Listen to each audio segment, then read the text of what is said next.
နာမည်ရှင်းအောင်နေမျိုးကြော်ပေါ့နော်ဒါပေမဲ့ကျွန်တော်ဒီစာရေးတယ်နောက်ပြီးတော့ဒီ blog တွေပါရေးတဲ့အခါမှာကျွန်တော်နေဖုန်းလက်ဆိုတဲ့နာမည်ကိုကျွန်တော်သုံးတယ်ပြီးတဲ့အခါမှာဒီကျွန်တော်ဒီ blog ကိုစရေးတော့ကျွန်တော်လွတ်ကြခဲ့တဲ့မျိုးတော့ဆိုတော့ကျွန်တော် blog ကိုစရေးပြီးတော့ကျွန်တော်ဒါအဲ့ချိန်မှာကျွန်တော်တို့ဒါမျိုးသားကြီးပေါ့နော်မျိုးသားကြီးဆိုပြီးတော့လည်းခေါ်ကြတယ်အဲ့မှာနေဖုန်းလက်ဆိုတဲ့နာမည်နဲ့ကျွန်တော် blogger တယောက်အနေနဲ့တည်လာတယ်ပေါ့နော်ဒီ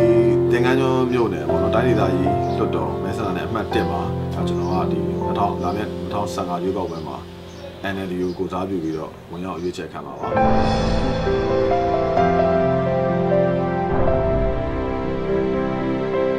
1988ပြီးတော့1990မှာ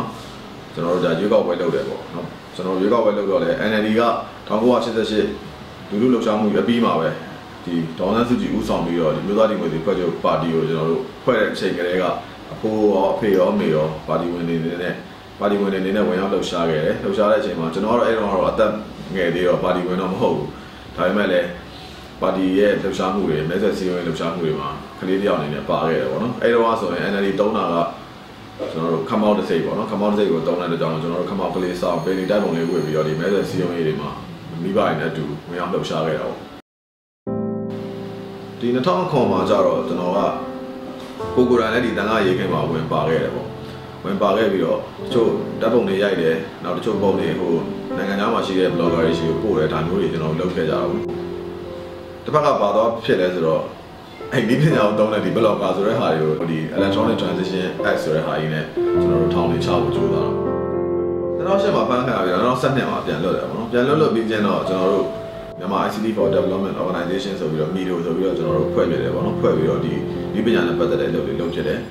ဟောဒီရေကောက်ပွဲကိုကျွန်တော်ဘယ်လိုမြင်လဲဆိုတော့ဒါ chance တစ်ခုပဲဗျတကယ်အခွင့်အရေးပဲကျွန်တော်တို့ဒီအခွင့်အရေးကိုမရရအောင်ကျွန်တော်တို့အမိရဆွဲကံကိုလိုတယ်လို့ကျွန်တော်မြင်တယ်ဒီအခွင့်အရေးကလက်လွတ်လို့မရအောင်နော်ဘာလို့ဆိုတော့ပြည်သူလူထုကလည်းအញ្ញမ်းမျှော်လင့်နေတယ်ပြည်သူလူထုကလည်းအပြောင်းအလဲကိုအထူးလိုလားနေတယ်အဲ့ဒါကြောင့်မို့ဒီအခွင့်အရေးဒီလိုအပြောင်းအလဲလုပ်ခွင့်ရတဲ့2015ကိုကျွန်တော်တို့